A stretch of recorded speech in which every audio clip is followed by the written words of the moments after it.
kata Nabi SAW, ada 3 hal yang aku bersumpah atasnya.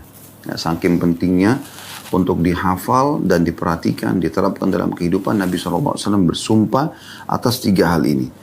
Dan aku akan menyampaikan sebuah hadis yang berisikan ya, 3 hal yang aku akan bersumpah itu kepada kalian. Maka jagalah dan hafallah baik-baik hadis tersebut. Lalu beliau menyebutkan hadisnya. Harta seorang hamba tidak akan berkurang karena sedekah. Kemudian yang kedua, tidaklah seorang hamba dianiaya dengan sebuah penganiayaan lalu dia bersabar.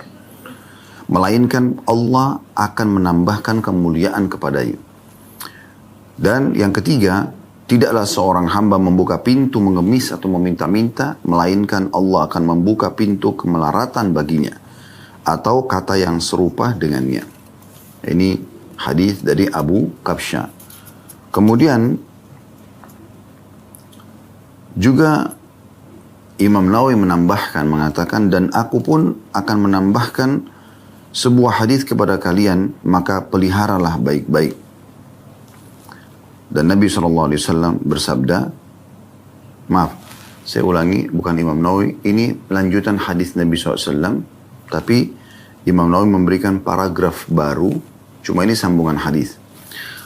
Kata Nabi SAW selanjutnya, innamad dunya li arba'ati nafar. Abdin razaqahu Allah malan wa ilman, fahuwa yattaki fihi rabbah, wa yaslu fihi rahimah, wa ya'lamu lillahi fihi haqqan, fahada bi afdalil manazil.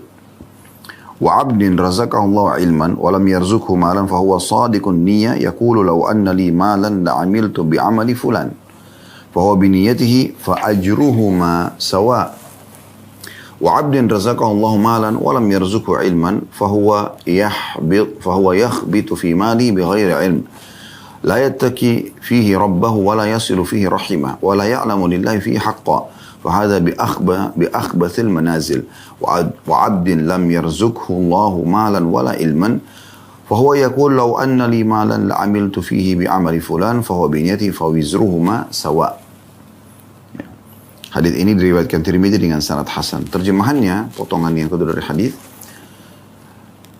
Kata Nabi SAW, sungguhnya dunia ini dimiliki atau dunia ini terdiri dari 4 golongan manusia. Yang pertama, seorang hamba yang dikaruniai harta dan ilmu oleh Allah Subhanahu Wa Taala, sudah kaya, pintar, ya, dalam ilmu agama. Lalu dengan karunia itu dia bertakwa kepada Tuhannya, menyambung hubungan kekerabatannya, dan mengetahui hak Allah di dalam harta dan ilmu tersebut.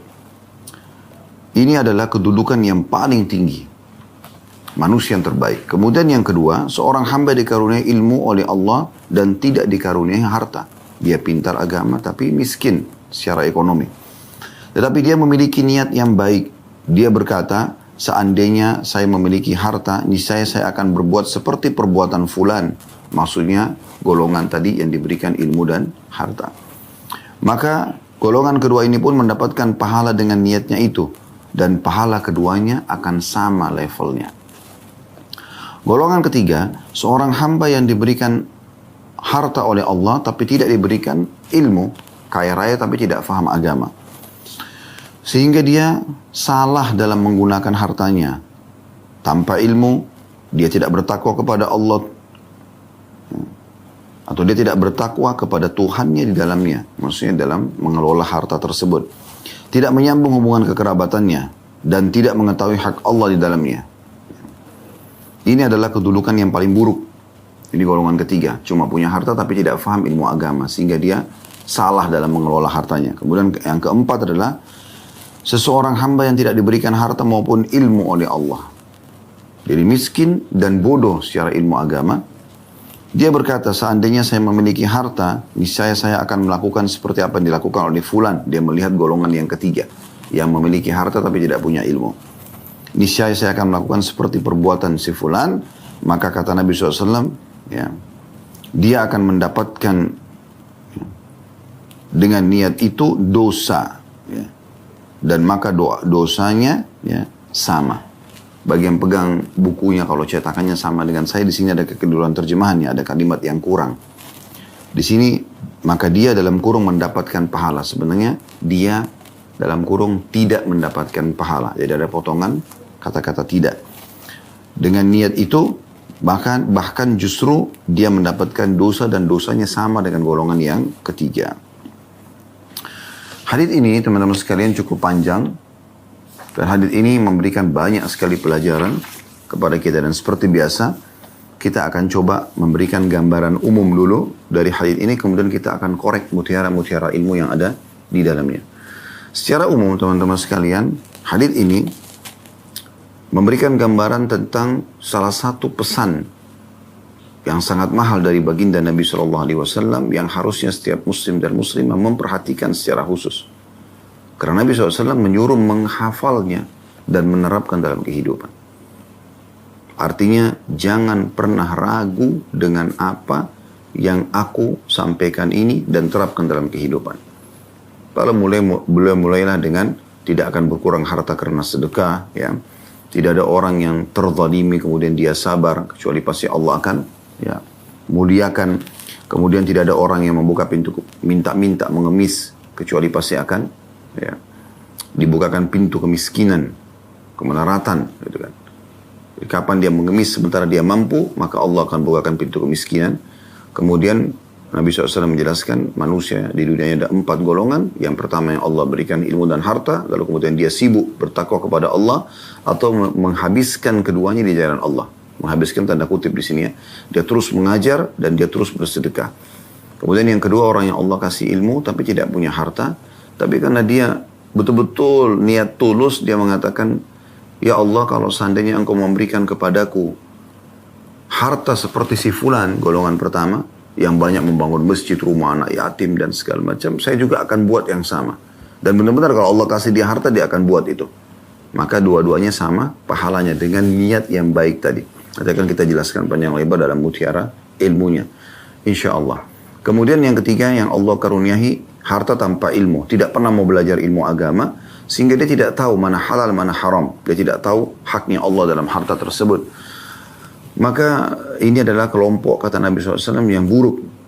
Kemudian yang keempat yang lebih buruk lagi adalah yang tidak dikaruniai ilmu dan harta. Namun dia tidak melihat golongan pertama dan yang kedua, namun dia melihat golongan yang ketiga sambil mengatakan, dan dia dengan niatnya bertekad benar, kalau seandainya saya punya harta seperti fulan, golongan yang ketiga yang sibuk malah bangun diskotik, bar dan segala macam, maka saya akan buat yang sama. Dengan niatnya itu, maka dosanya sama dengan golongan yang ketiga. Ini sangat bodoh sekali.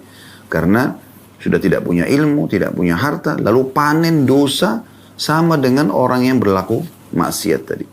Inilah kurang lebih garis besarnya hadis yang sedang kita akan bahas insya Allah. Baik, kita akan korek mutiara hadis ini. Yang pertama, pentingnya seseorang muslim untuk menerapkan wasiat-wasiat Nabi SAW. Bukan hanya hadis ini, seluruh hadis Nabi SAW.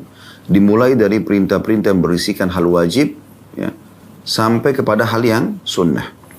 Perlu saya titik beratkan teman-teman sekalian, perintah yang sifatnya hukum fikihnya sunnah, artinya Anda kalau kerjakan dapat pahala. Secara definisi secara hukum fikih, sunnah adalah ya, bukan makna sunnah yang umum. Kalau kita menjelaskan sunnah yang umum, definisi ya, umum sunnah adalah semua perbuatan, perkataan, contoh Nabi SAW dan para sahabat Nabi. Diambil daripada hadis Irbad. Alaikum bisunnati wa sunnah khulafa'ur rasyidin mahdina min ba'di. Berpeganglah pada sunnahku dan sunnah khulafa'ur rasyidin setelahku. Maka Nabi dan sahabat diistilahkan dengan sunnah. Irbad adalah nama seorang sahabat yang meriwayatkan hadis tadi itu. Tapi di sini kita sedang bicara definisi sunnah dalam fikih, ya, yang merupakan partner daripada wajib, gitu. Yaitu kalau Anda kerjakan dapat pahala, Anda tinggalkan tidak berdosa. Seperti sholat sunnah, puasa sunnah, ya, zikir, berdoa, ya. Ini semua hukumnya sunnah secara hukum fikih. Nah di sini teman-teman sekalian, yang sunnah pun adalah perintah. Selalu saja ada orang ditanya, kenapa Anda tidak puasa sunnah? Kan sunnah. Artinya, tidak apa-apa kan saya tidak berdosa. Ya dia tidak kerjakan. Kenapa enggak sholat sunnah duha, sholat tahajud, ya. Misalnya, kenapa enggak sujud syukur? Kenapa enggak sujud tilawah? Kenapa enggak sibuk berzikir, berdoa, membaca Al-Quran?